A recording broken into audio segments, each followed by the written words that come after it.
All All right, right, fine. I'm ready when you are. cool. Sounds good. Yeah, I think we got a good sized crowd in here. Thanks for everybody for hopping on the call. Wonderful. Tonight is our Jumpstart Germantown JUMPinar, and again, thank you so much for joining us. I'll give a quick introduction here, and then we'll get started with the session tonight. But if this is your first time at one of our JUMPinars, basically this is our like extracurricular deep dive series that we have for special topics in real estate development that we don't cover in our official training program, or that we want to have a more in-depth discussion with an expert on a topic. And tonight we're talking about security and why protecting your property is so important, especially in certain neighborhoods throughout Philadelphia. And there's a lot of factors that you need to weigh into the level of security that you prepare for your property. And we're going to talk all about that with a recent Jumpstart grad, Kyrie Susswell. And I'm really excited for him to be here tonight, and I'll let him introduce himself in a second. But basically the way things will run is we'll have a back and forth interview between myself and Kyrie for about half an hour, 45 minutes, however long it takes us to get through our topics. And then we'll open it up to a live Q&A with everybody in the call. So as we're going, you can enter that into the chat, and we'll save those towards the end, or I'll keep my eye on it in case there's anything that you need answered that's relevant to what we're talking about. But last thing I'll plug before we get started is our Jumpstart Germantown training program is accepting applications. So our next one starts in the fall, and as Kyrie might be able to tell you, it's a great valuable resource for aspiring developers to get educated on the whole real estate development process.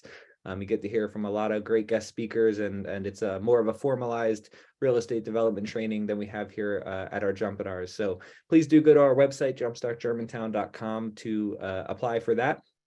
And Sarah, we'll put that in the chat for everybody. And also our loan program is accepting applications. So if you are looking for financing for your real estate development project, we have a great loan product for you, and would love to run the numbers and help you get that approved for financing. So head to our loan program page at jumpstartphilly.com/loans, and you can check out our application process and loan terms and guidelines and such, and reach out if you have any questions about that stuff. But those are my only two plugs, and now we'll go ahead and get started. I want to introduce our guest, Kyrie, and like I said, we're going to be talking with him about security for your rehab project tonight. And Kyrie is a special help in this discussion because he runs a security service and is an expert about keeping things secure. So as he had just graduated from the Jumpstart training and is starting to turn his mind into the real estate development world, we thought it would be a great opportunity to discuss protecting your rehab properties. And I'll let him say hi and get started with tonight's session. How's it going, Kyrie? I'm doing well, Derek. Thanks for having me. I'm super excited. Of course. Yeah. Well, why don't we get started with you just telling us a little bit about yourself and your background and what you do with your company, Essential Elements. All right. So my name is Kyrie Susswell. I'm a Germantown native, and I'm the founder and director of operations for Essential Elements Security Services. I founded the company about 3 years ago. We protect peace, people, and property. So if you can think of any of those spaces in which peace, people, or property would need to be protected, you can find us there.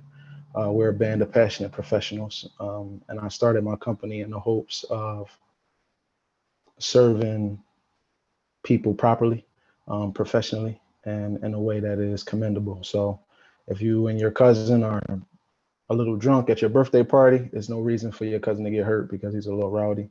I think that cultural sensitivity is important. And so we educate on combatives. We do professional development for professional protectors. And again, we protect peace, people, and property. We do consultations as well. And that brought me here with you. Great. Awesome. How long have you been in business? What's your timeline like? Officially 3 years. I've been in the craft of protection, martial science, you could call it, for about 2/3 of my life. I'm 32 now. I started when I was about 10 years old consciously. And from there, it was just, one foot in front of the next. Great. Awesome. Well, I'll be sure to get your website and direct people to your business, because I'm sure there's a lot of great services that you can provide them. But now let's tell me about how you got involved in real estate development and sort of what led you to take the training program, because as I mentioned, you graduated. Congratulations, a couple of weeks ago. Thank you. Yes, it was a couple of weeks ago now. But it's been about a month and some change, maybe more. So what drove your decision to take the Jumpstart training? Well, I know prosperity is in the land. And being in that kind of environment where people are focused on that aspect of wealth development was extremely important to me. I got corralled in by my line brother. I'm a member of Iota Phi Theta fraternity. And my brother Lester Hamilton said, hey, we should do this. Naturally, I followed his lead, and here I am. Awesome. So what's your interest in real estate? Are you aspiring developer yourself? Are you excited to take on a project one day? Yeah, absolutely. Like I said, the wealth is in the land. It's the things that you can touch that really, and that you can pass down, that I think really count. Money will come and go. It takes money to make money, but if you have a place to rest your head, a place that can generate revenue for you, it's something that you can give to your children. And that was my interest. That was my buy-in. Great. Yeah. And with that, I mean, it's such real estate, like you're saying, is such a valuable resource for people, to help them get towards financial freedom and, breaking that 9 to 5. And it's like what a lot of what we teach at Jumpstart is how you can use real estate as an investment vehicle and Right. do it at the same time as improving your community and your own financial well-being. So there's a lot of positives to it, and it's clearly valuable, which is why we're talking about security for it, right? Yes, It's sir. You have to secure it. Yeah. yeah, yeah, it's a valuable resource, and obviously that means that there's a level of safety that needs to be maintained. So, um, what we're going to start talking about is personal safety, right? Because I think Mhm. we'll kind of break the discussion into personal safety and protecting your well-being of yourself, and then also property safety, so protecting your investment vehicle or the property that you purchased. Let's start with about talking about protecting yourself and personal safety. How does this relate to being a real estate developer? I mean, I'm sure a lot of people's experience with real estate is just looking at properties on Redfin on their phone, or running numbers and talking. But there's there's a point in your real estate development career where you actually need to go out in the field, right, and take a step into the world. Well, Mhm. what does this mean for real estate developers when we're talking about safety?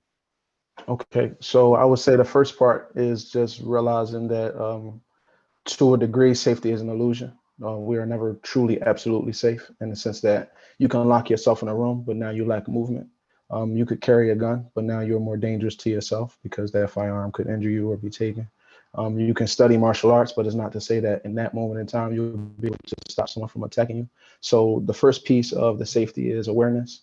And if your boots are on the ground in the security scenario, or if you're even just going to check out a new property in a new neighborhood that you've never been to, there's information that you would like to gather on your way there, because information is powerful, but applied and informed action, applied knowledge is powerful. So if you're going to go to a zip code that you've never been to before, knowing what's going on in that area, and that starts with some of the things we talked about in Jumpstart, right? Developing a rapport with the people in that environment, driving through during the daytime, um, driving through in the nighttime to get a beat for the pace, the rhythm, um, the comings and goings of the people in that environment, and what the layout of the land essentially is. Your personal security really starts with situational awareness, which is basically your ability to perceive your position in the environment. We have something called baseline theory in security, which is basically the rhythm of everything around you. So the rhythm in a party, let's say at 10 o'clock at night where people are drinking, is a lot different than the rhythm in a church on a Sunday morning. Mhm. And then there are people or threats that exist in those environments that are usually below or above that baseline. And what you would like to do is be able to train yourself into identifying those things so that you can make steps preemptively to prevent there from being an issue. So, for instance, if you were here in Philadelphia at City Hall in June and it's 96 degrees outside, it's kind of alarming to see someone with a leather trench coat on. That would raise some alarms, right? You'd be like, hey, that guy might be a little crazy, or you might think like that's odd, right? Come to find out, he's concealing something under that jacket, and he has no intentions of going home or allowing other people to go home. And so, small things like that really make the difference. I would Mhm. say when you enter new environments, it's super important that your body language tells a story, right? So we all are projecting a narrative with our haircut, with our facial expressions, with our shirts, our sweaters, our outfits. And what you want to do is project a narrative that I'm competent, I'm confident, and I'm unafraid. Because a lot of the times it's the soft skills that prevent violence from taking place. If you're willing to make eye contact with people as you walk through the street and greet them in a firm but inviting way, it's a lot more Then let's say walking with your shoulders slumped over or your eyes in a very darty manner, which would tell people that you're more of a deer in headlights. I would say that almost every predator is looking for an easy win. No one wants a hard day at work when it comes to being a threat to others. So if you don't look like a threat, you are less likely to be targeted. Mm-hmm. Yeah, that's great. And I like that you kept on coming back to awareness, and how that important that is. It's almost like part of the due diligence process, right? Like when you're Mhm. thinking about your what moves you're going to make on this property, or what could potentially be done with the rehab. You also need to be conscious of where you're going to be safe, and what you could potentially be doing to keep yourself more safe, right? Right. And when is also important. Right. And when, yeah. So there's a lot of situations, that I can think of where this comes into play for somebody. The first is, obviously entering a new neighborhood that you might be unfamiliar with, and you're going to check out a property. Maybe you're meeting a realtor there, or maybe, you were given a code to a lockbox or something. So could you just tell me, what you think are those things that people should keep in the front of their mind, when determining or when trying to become aware, right? Like what are some things that people might want to look out for or be conscious of, other than obvious threats like somebody running at you? Right.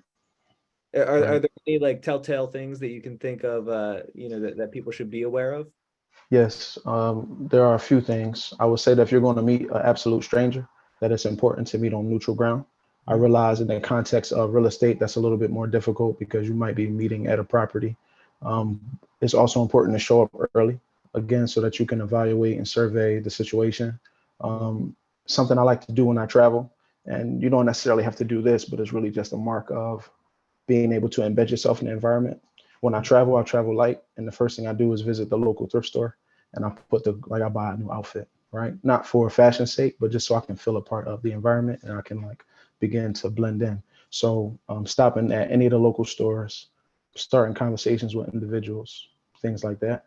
If you have an ability, we all are living in the age of information.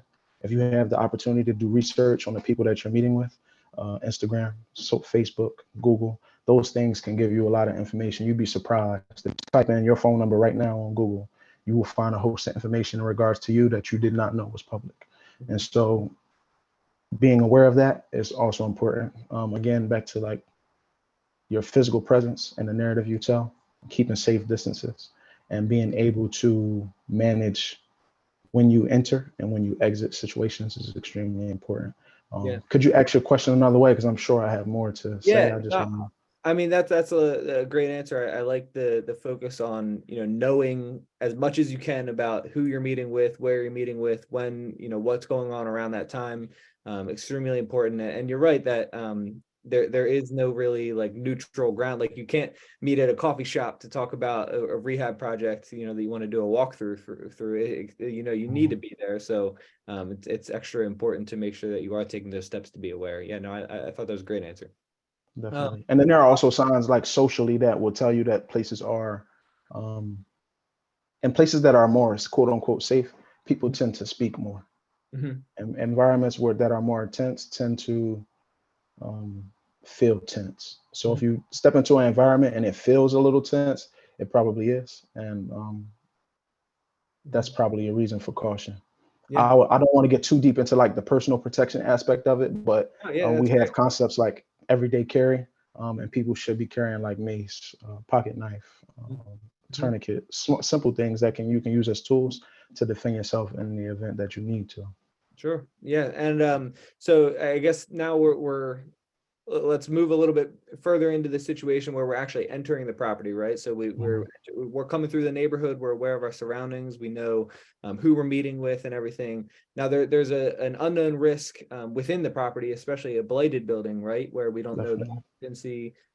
We don't know how well that building's been secured. We don't know really anything about it, because that's why we're there, right, to find out more.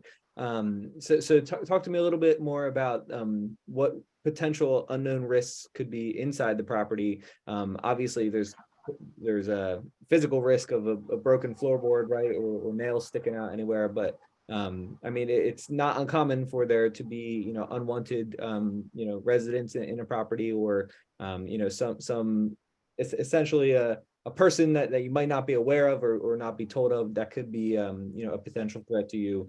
Again, it's a touchy topic, and Yeah, I definitely. want to be careful, how in detail we go about it. But is there any tips you can give for people for when they are entering a property, if there's a manner in which they should do that to make sure they're aware? Definitely. I would say the first thing that stands out to me about those situations is that they are moral and mental issues. Mhm. So psychologically, if you have apprehensions about particular people, spaces, places, and what those environments look like, and it turns into stress in your body, I'm going to tell you ahead of time that that's going to inform your decision making as far as like what you see as a potential threat versus what you know as a threat, right? The other aspect of that is that there's a moral responsibility on our part, right? Coming into these environments and wanting to build them up to also deal with humanity as delicately and respectfully as we can. But I also realize that if like violence is exacted against you, that's an entirely different conversation for a different Yeah. day. Yeah. Going back to the research part, knowing who you're meeting and what you're walking into, it would be good to ask important questions about like, hey, has this place been, does it have squatters? Is there a history of vandalism and Mhm. things like that? Just so that you're going into that space with your mind open. The Right. next part is you should, depending on the time of day, you should bring yourself a flashlight so that you can see around dark corners and things like that. You are looking for signs of occupancy. Right. So if the entire place is dingy and there's a little corner in the room that's pretty clean or tidy, that might speak to someone sleeping in that space. If I you go think, in the bathroom, yeah, I sorry, just go want ahead. to say, I think that's an important point, is it's not just whether there's somebody in the property at that moment, right? It's whether Right. if there's been regular access and there's a risk in Yes, the future. Yeah. that part. And when you think about that, you're also looking for contextual clues. So like new wrappers in the space, not like old dingy stuff that looks like it's been there for years. But if you see a new Butterfinger wrapper, that got there, right? It's got a shine on it. It's the only clean thing in the space. Someone has been through those areas. Naturally, you will want to evaluate the entry and exit points of any structure. And those oftentimes tell a story. So if the locks have been bust out, if there are chains in the backyard that aren't fastened to gates, if you can even see a tread through, let's say, a parchment of grass where all the grass is high, but in this particular area, it tells a tale of someone walking through daily or occasionally. Those things are signs that will let you know, like, hey, if someone isn't in this building currently, they potentially were at some point, and that's something that you're going to need to think about because it could easily be, let's say, contextually as an environment where people are using drugs or drugs are being sold and things like that. You could assume that somebody could be using in that area. They could be using it as shelter for that, but it could also be like a single dad and his three kids. Mhm. So again, walking in with a mentality of awareness that isn't muddled with fear, and that's like a personal thing that you got to do on your own time. We call it inner work, but essentially you just want to um, be at peace with your own mortality Mhm. and your command over making decisions in real time. And we Yeah. also teach that through my company. So it will be exciting to like work with people in the Yeah. jumpstart space on that particular Yeah. thing. That's great. That's great. And I wanted to ask you about another strategy. Like, how about just bringing friends along and somebody you trust, Right. that can have your Absolutely. back. I mean, two heads is better than one. So, if Absolutely. And you that's should probably never go somewhere like that alone, honestly, right, to your right. point. Yeah, it's almost like a baseline, right? It's if you're Mhm. going there, you want to come there with more people than you think you'll need. Yeah, Um, absolutely. cool. And the I guess that covers most of what I wanted to ask you about personal safety, and I appreciate your insight on that. And I think it all comes back to just asking questions and making sure that you're not leaving any stones unturned. Like even if even if the property photos online, right, look like it's well maintained and secure and everything, you just don't want Yeah. to assume that there's not possibly a occupancy issue, or there's not possibly a physical issue. Right. Or that there won't be when you begin the actual process, because once you start bringing contractors in that space, you are now housing viables. Right. Um, Right. and Yeah, that's that's good. Great. entirely And I think that's a good segue into the second part of what we're going to talk about, right? Which is property security. So, there's obviously not so much interest in part of somebody who, like, if we're going to tour a property, it's not ours yet, right? So we don't have too Right. much concern about that property itself as a protected space. But once you close and you get your jumpstart loan and you start, the rehab, and your name is on the title, and you're the one who's going to be there every day during the week, it starts to become a property issue, or a property safety issue. So what concerns do you think that property owners, especially those who own property, that they're rehabbing and is currently under construction, what should those people be aware of, that differs than personal safety? Okay. I would say, in order to keep it simple, we apply the same rules and principles to every security issue, whether it's personal, public, property. We're trying to do a few things. We want to control the variables of the situation. We want to understand and acknowledge the limitations of our resources and our own abilities. And then we want to create a plan within the context of those things that has layers, for the predictable things and protocol for the unpredictable things. So the first part is you will want to shore up like the entry and exit waypoints or any of the weaknesses that exist on the face or the rear of the building where Yeah. people would easily exploit. Could you give me some examples of those weak spots? What would you consider like a soft spot on a home? Depending on where you are, first level windows are easy to get into. If you have a door that has a weakness in it and people can reach around, jig around, use implements of their own construction, pry open, stuff like that is difficult, or it's easy for people to exploit. So what you want to do is create levels of security in that way. Of course, you want to create visuals, and we can get into like the doodads and the gadgets and all that shortly.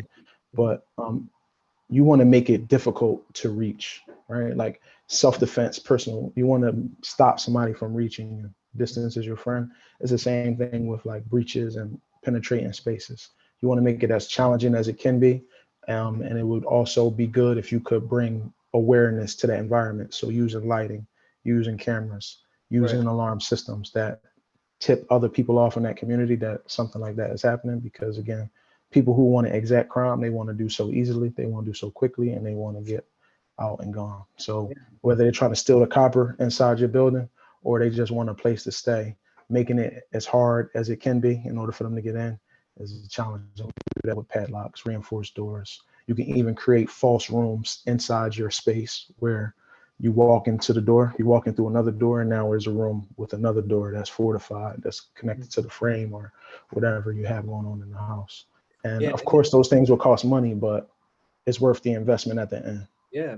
And also, I mean, these are things you can start thinking about during the initial site visit, right? When you do that Yep. walk, you want to think ahead and kind of, picture where you anticipate having issues so that when you start your rehab, you're not kind of like either covering up work that you need to be doing or, vice versa, where you're like putting some new fancy exterior piece on right before you even have the chance to install that light or camera or anything. You want to do it in the correct order. Yeah, that's great. And the the last question I guess I wanted to ask you about soft spots and weak spots on the home. What sorts of things can you do on the exterior of the property that might not actually like serve as a physical boundary, but serve as an awareness or like a spotlight to the neighborhood that, hey, there's somebody in here who cares about protecting this property. Like one thing I think about is beware of dog or something in the backyard, right? Like obviously Yeah, that's a and it silly, helps. but what are some things that people can do, from the outside looking in that make their property look to be one that's protected? Okay, so I would say the visuals are important. So if the building was let's say dirty or unsightly when you got it, I would say like the first aspect of that is cleaning it up, Right, because that would be a telltale sign to anyone in the environment that, hey, there hasn't been anyone here, but there is now. right. And they don't know, again, to what degree you've increased your security. Mhm. So you can always have, like I think someone just wrote it down in the comments, like lighting in different rooms.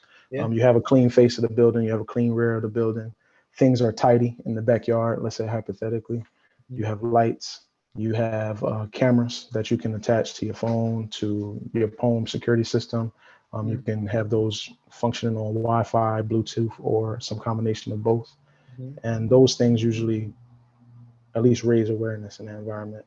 Yeah. What we've started to do was like take contracts for um, real estate properties in the process of development, and Hmm. like 24-hour surveillance, or again you can build rooms in those spaces. If you really know that there's a threat against your property, you could build rooms in that space where you pay someone to be there to investigate any loud noises, to say like, hey, there's someone in here, this property is no longer vacant, and stuff Right. like that really helps. Cool. Yeah, and I think the curb appeal and the way the property looks from the street tells a lot about, what level of Curb security. appeal, that's the Yeah. term. There you Right. go. So no, I think you're totally right, especially with the just cleaning up the exterior, cutting the front lawn or putting up, if there's a hole in a chain link fence, it's not stopping anybody from Showing that up, driving over, but right? it creates a sense of security. I think you're totally right. And yeah, Keith had typed in chat here. He said place a lamp in a bedroom and put it on a timer, which is great. That makes it look like there's Yeah, somebody getting up throughout the night, right? that's To great, Keith. Yeah, yeah, get definitely. I love the timer aspect of that too, because yeah. now it's less strain on the physicality of it. Like you don't have to physically be there, and the electric Right. bill isn't going sky high. Yeah, that's great. So okay, that's like soft spots, and what people should be aware of on the property itself. Now let's talk about reducing the risk of the break-in, or unwanted people entering your property, whether you're there or not. What ways can we do this in a technological or personnel sense? You already mentioned having somebody on the property all around the clock, but obviously, that can be expensive, and Right. especially, if people don't have a service like yourself, it might not be realistic. But what strategies can people use to reduce this risk? Whether it be stopping the like I think of just making sure you're at the property, checking in at the end of the day, checking all those weak spots, right? Like, Mhm. they might not have changed, but that process and the repetition probably helps with people's reducing that risk. Is there any other like strategies like that you can give us tips about? Definitely. So going back to that concept of rapport and developing relationships, rapport is a great bridge for information and also like acts of service. So if you develop a relationship with the people in your community, where you're building, you can begin figuring out who you can trust versus who may not be up to the task of like keeping you informed with what's going on in your property. If you had to, if what's the word I'm looking for? If you had to like eradicate, that's a harsh word, but if you had to remove somebody from the property and there's potential that that person could try to re-penetrate the space, members of the community keeping you aware of that is important. Yeah. The thing that I came up with during my meditation was we have these Bluetooth cameras now, and for less than $1,000, you can get up to 12 of them, and you can place them strategically outside, inside the space. And what you would like to do, if it's possible, if you have the bandwidth, is visit your local police department. And you can even give these individuals access to it because you can put it on a private network. And now you're helping their job, right? Because your cameras are outward facing on a block that's, let's say, a high activity area. And now you have professionals who are willing to provide assistance. Yeah. Another aspect of that is as you get further into the process, let's say it's going from like frame to like more aesthetic and it's almost finished, they have these really cool covert cameras now that look like cell phone chargers, that look like light bulbs. And these things are less than $50. And once you've gone from high security risk to lower risk, you can transition with those Yeah. pieces of equipment. And the beauty of the Bluetooth systems is that you can connect them directly to your phone no matter where you are. Some of them even have audio where you can speak through them. They have alarms that will activate, and you can coordinate for them to notify you and the police. Everybody has access to this information, but if you go to philadelphiacrime.com, you can actually look at the map of Philadelphia and where your particular zip code falls in line and what crimes are most predominant in that area. So like if break-ins are all happening often, or if there's high drug cases and stuff like that taking place in that environment, you can almost guarantee that you'll have some form of like violence or criminality like against your property or other people's property. Yeah. And doing that in advance, right? Going back to the earlier conversation, is way more important than trying to like put a band-aid on a bullet wound, for lack of a Yeah. better term. Yeah. No, you're So, you're totally right. And I like and you I have a mentioned. couple brands if you want me to name Yeah. them as we go along. Yeah. Why don't you go ahead and give us those? All right. So overt cameras, you have Reolink, Wisecam. the Arlo Pro. These are all different names. There's about 5 of them. The Okay. Nest Cam, which is battery operated, which is important because you could have these things strung to like some kind of generator, or you could actually have them attached to battery. Some of them are even rechargeable, and that is really good. Nice. And then I, the I last one know is oh, I'm sorry. I was just gonna say, I know for some of them you need you may need like Wi-Fi connection in the home, right? Or do you know if these are you required? can purchase Wi-Fi hubs. Like you won't need to Wi-Fi the entire home. You could Right. get like a pineapple or something like that, and you could place it in there, and then you could have your Nice. cameras operating off that. Gotcha. Some of the more covert methods of surveillance, Buell Pods has a discrete camera that looks like this. It looks like a charger cube, and Wow. you can actually charge your phone with it. And then there's a camera right here that will send you up-to-date motion sensor activity. Wow. Um, that's like when you reach a certain level of development, or you could just leave it in there whenever you Yeah. like. It's actually way cheaper than buying an entire system, depending on the layout of Yeah. That's cool. your property. I like your idea of throughout the project, you want to kind of change up your methods. Like, Yeah, but when you're doing staging and walkthroughs, or open houses or something, you're still bringing a lot of people through, but you don't want to give them the sense that they're in a dangerous area with, there you security go. cameras and systems and I, alarms and everything. So I love that, that connection. yeah, I that like how you little, did that. that no one's going to question a phone charger in the outlet, right? That's Right. Nor will your teenager, yeah, depending yeah. on depending Yeah, on your right. motives, you know what I'm Right. You might saying? be able to take it from your rehab project and back home, right? Yeah, for real. And there are two more on that covert surveillance thing. Quilme Home Security has a light bulb that does an aerial Oh wow. projection of the room that it's in. It also doubles as a light. So these are things that you could just use for your personal. Like if you have one of those ceiling fans that has like the tri Mhm. light system, you could put a camera in each one of those, and now you got 360 degrees of that space. And the last one is micro HD video, which basically looks like a small camera, but it's Mhm. almost imperceivable in the sense that it's about the size of a USB. Great. And you can place those strategically in your backyard on, and they're black, and you can get them in different colors. But if you place it against a black backdrop, no one would ever know unless they were really, really, really, really looking for it, Yeah. or they had equipment to detect those kind of things. And if they got that kind of equipment, they're probably not breaking into your Yeah. development property. Right. Okay, great. I wanted to go back to something you said a little bit ago, which was, I guess, utilizing utilizing the community, and you want to kind of make acquaintance Yeah, with people, so rapport. that like you can I just think that the neighbors, are like right next to your property all the time, like 24-hour service basically as is. Real. Before you want might consider going to the police department or hiring security.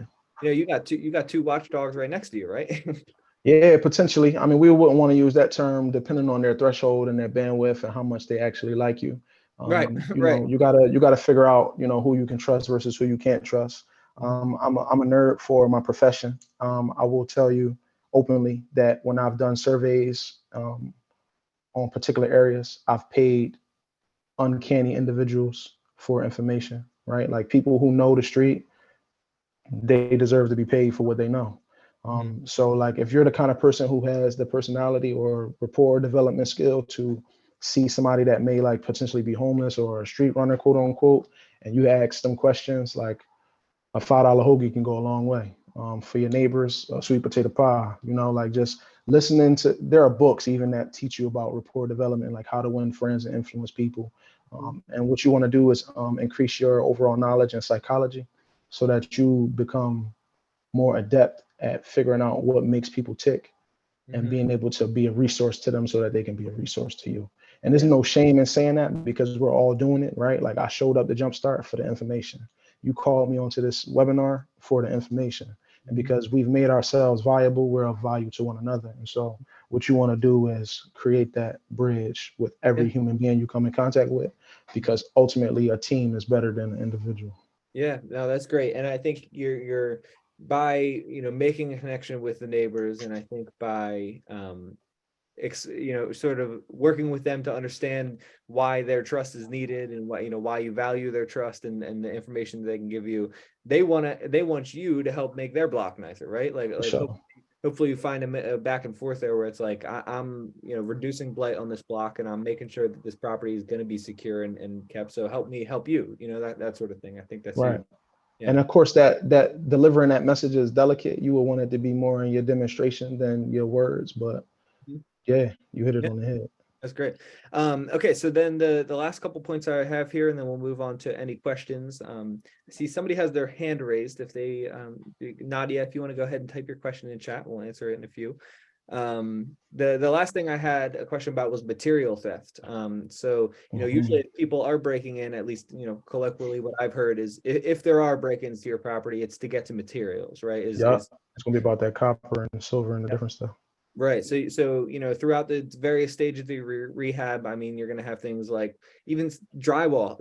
People Yeah, drywall, copper pipes, or yeah, any sort of metal that people could salvage, or yeah.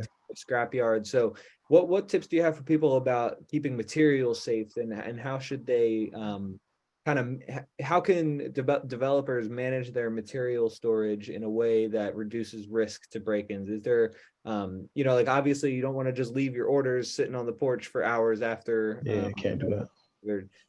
so do you have any tips for people specifically about that? Yes, I think it's a matter of like what your bandwidth is personally for protecting that stuff and assuring that you don't lose money in that process. Mhm. Um, I always like the concept of rationing things out in those particular situations. One, it controls the spending on the back end of like what you're putting into your property and watching the development. But also, if there's only one piece of sheetrock in the space, you might not be stressing over that as much as you would if you lost, like, I don't know how they organize copper and stuff like that. But if you lost a significant amount, you would be sick about that. Mhm. If you can create storage methods, right? Like if we talked about false rooms, right? Like using sheetrock and stuff like that to create a room where you can place things, and then you can fortify that room with a hard door, with a camera, with motion sensors and things like that. Going from like combinations to padlocks, which you would want to avoid are, you ever seen those turn dial locks? It's Mhm. like 5, 7, 1, 3. Those things are actually easy to break into. I would advise people to use like padlocks and things that are reinforced in concrete and stuff like that, that would create physical struggle for a person to try to get into those. And after that false room is no longer necessary, you can take it down as easily as you put it together. Yeah, that's great, and I'm glad you said that, because like I heard about another jump starter who had the idea of in their basement. They're going to be finishing their basement eventually. They need Mhm. to do framing in this one area to make a closet. So since the finished basement is towards the end of their project, they just use that as their storage room. They Yeah, built there their you basement go. closet, put up that steel door on it, and then that was their material storage area. Mhm. Which is great. That's a great idea, Kyrie. Thanks for bringing that up. They also have those huge lockers and cases. I've seen contractors use those. They tend to be hard metal, and they Mhm. flap open like Right. so, and you can Right. put padlocks and bolt locks and things like that on them.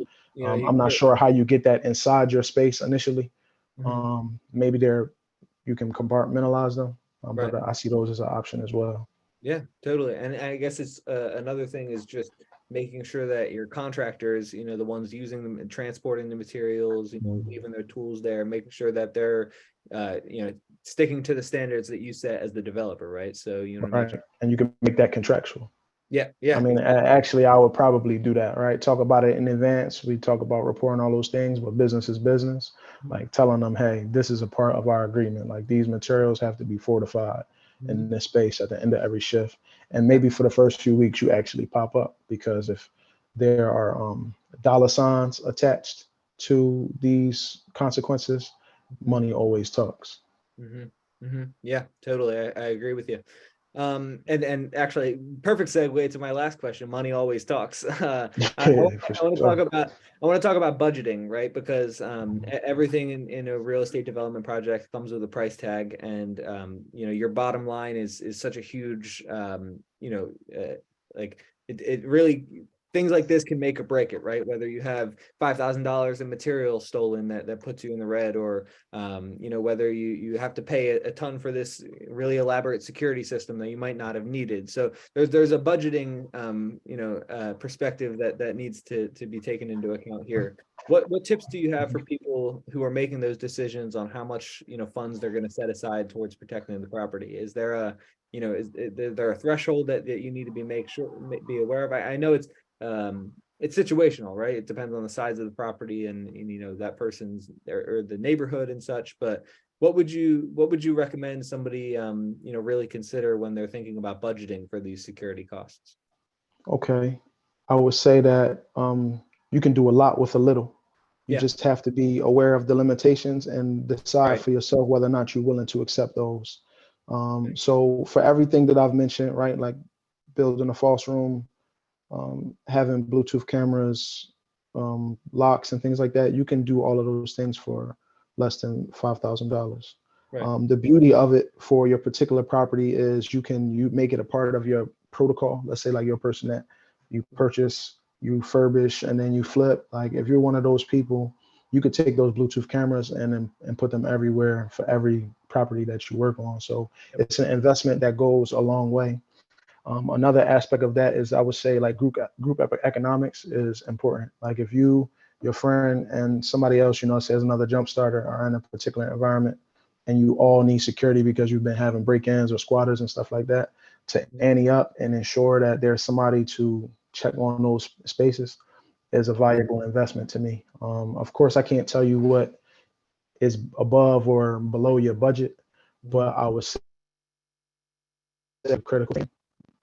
If money is an object at that point and you're like, hey, we really got to get this first one off the ground, just decide for yourself what limitations you're willing to accept and which ones you can account for, because the blowback of having somebody come in and steal X amount of dollars of your materials is something that you could have paid someone to prevent that from happening. And so instead of paying, let's say, $2,000, you're now paying $6,000.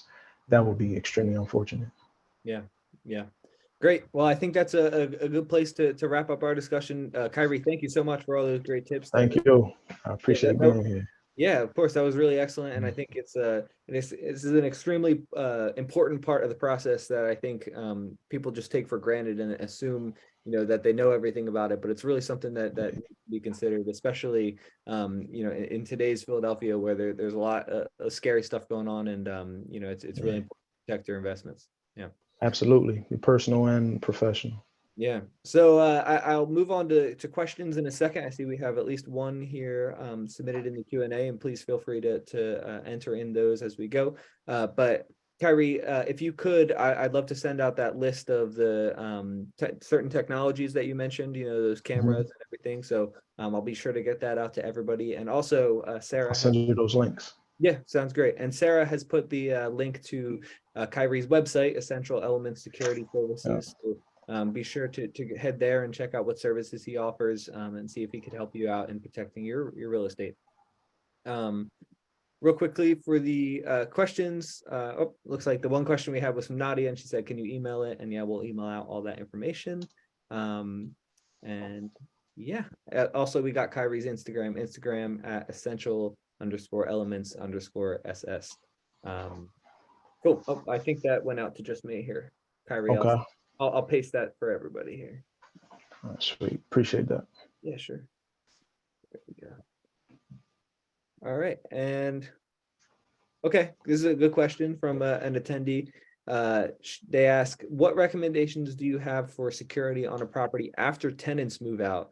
Eviction or need to repair after tenants leave. So I guess this comes more from like a property management perspective, right? After the rehab is completed, when you're changing over tenants, do you think people should be concerned about like changing locks immediately and making sure that especially Definitely. in the case of an eviction, where people might be relying on that as their primary residence? What's your perspective on that? Definitely. I would say that you would have to do that, right? Like if it was unfortunate removal, right? It wasn't polite or peaceful. You will want to change the locks, make sure the windows inside are secure, and then you might want to look for any signs that people who have left opportunities for themselves to get back in, right? And that's just a matter of like evaluating and looking for small signs of like hidden keys and things like that. Because once you take the keys from a person, that don't necessarily stop them from physically returning. Yep. Okay.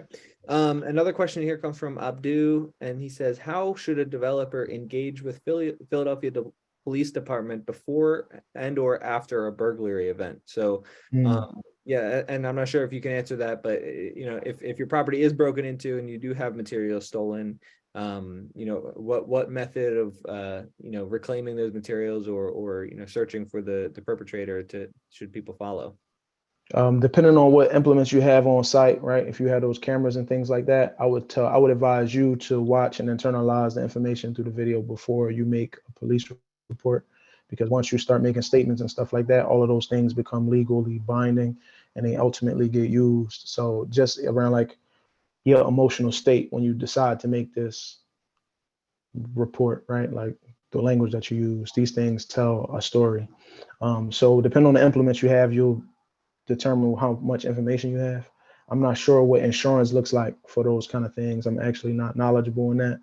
But if there's evidence that an individual has left anything behind that you will be able to identify them with later, Mhm. you will want to have that information and be able to offer it to the police if that's the route that you want to take. So for instance, Yeah.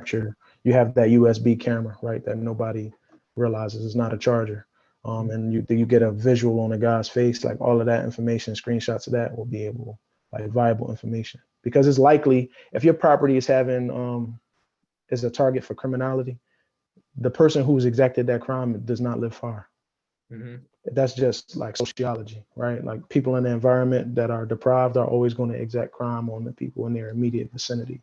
Like somebody from Chester is not coming all the way to Chestnut Hill, Philadelphia Sure. to exact crime. They just don't have the means to do so. Yeah, yeah, and I liked your suggestion to make sure that I guess you have your ducks in a row and that you're aware of what your side of the story, or make sure that you have your side of the story, in line so that there isn't any issues about, you maybe acting one way in an emotional response initially and then, changing that story later on, and that might reduce your credibility, right? Right. And then we also talked about rapport as like making contact with your local police department. Mhm. Again, every district has a website with most recent activity in that environment, with the contact information of the captain responsible for that district. You can walk into that district and build a rapport immediately with that individual if they have the time and bandwidth. And over the course of that relationship and you doing the things that you do, they begin to value you as a citizen, not only for what you bring into these environments, but just for your overall professionalism. Mhm. So if you happen to call the the 26th district and you say like, hey, this, and this is taking place, it's only a matter of time before you start recognizing officers by name, face, shift, and you can start leveraging that for your benefit. Yeah. Okay, great. I just want to quickly, before we wrap up here, let people know about what upcoming JUMPinars we have. So our next one is in person on the 17th of May. So I think that's in 3 Wednesdays from now. But we're talking with Steve Masters, who is a zoning attorney with Just Laws, and we're talking about zoning in Philadelphia, and that kind of whole process of determining the zoning, determining how it could be changed if necessary, and what that process might be like. And the next JUMPinar after that will be in June, on June 7th, and it'll be virtually just like this one. And we're discussing the refinancing process with Dale from the Philadelphia Federal Credit Union. So register for those at jumpstartgermantown.com, and you can go there to our events page and get them on your calendar and get RSVP'd on the links and whatnot. And also all our past JUMPinars are recording at Jumpstart, or available at jumpstartgermantown.com/library, including this one. So I'll have this posted up tomorrow afternoon for everybody to view. If you wanted to review the recording from tonight or share it with a friend, we'll have it available for you. Just want to do one last check to make sure we don't have any questions. Nope, we're good. Kyrie, thank you so much. This was really great. I appreciate you taking the time tonight to join us, and I hope people are able to utilize your services and reach out if they have any further questions. But otherwise, I think we covered a lot of great info tonight. Thanks. Oh, you're muted. Could I say one more thing before I go? Yeah, yeah, I go would for it. be I would be remiss if I didn't mention this. Criminology in the world is changing. We are living in the age of information. It's everybody's personal responsibility to educate themselves in the realms of their own ignorance. Um, what we used to see as person to person, physical contact criminality has now turned into digital, invisible criminality, and it's really, really, really, really important that you even just doing simple things like walking around with the right kind of wallet. If you get your RDFI wallet, it will protect you from cyber criminality. Just at the small scale, you can take that as a seed and run with it as far as you would like to go. But again, the world is shifting. The agent information is upon each of us, and we are extremely responsible for our own wellness and our own education. So please take that and run with it. Great. Yeah, that's great advice, Kyrie. And I bet this discussion we had tonight would be a lot different if we had it 10 years ago. You know, there's a lot more Right. technologies and things to be aware of. So you're totally right on that. Thanks. Thank you, Kyrie. Mhm. We got a lot of thank yous in the chat. Sabra, Brenda, and Luis are all saying thanks. Right on. Thank y'all. Yeah, Appreciate y'all support. of course. Hope everybody has a good Choose night. the passionate professionals. Yeah, that's right. We'll hopefully see you for a loan application sometime soon, right, Kyrie? Yeah. God Right. willing. We'll get there. All right. Thanks, everybody, and have a good night. And hope everybody has a good Wednesday evening. Thanks, Kyrie. Have a good one.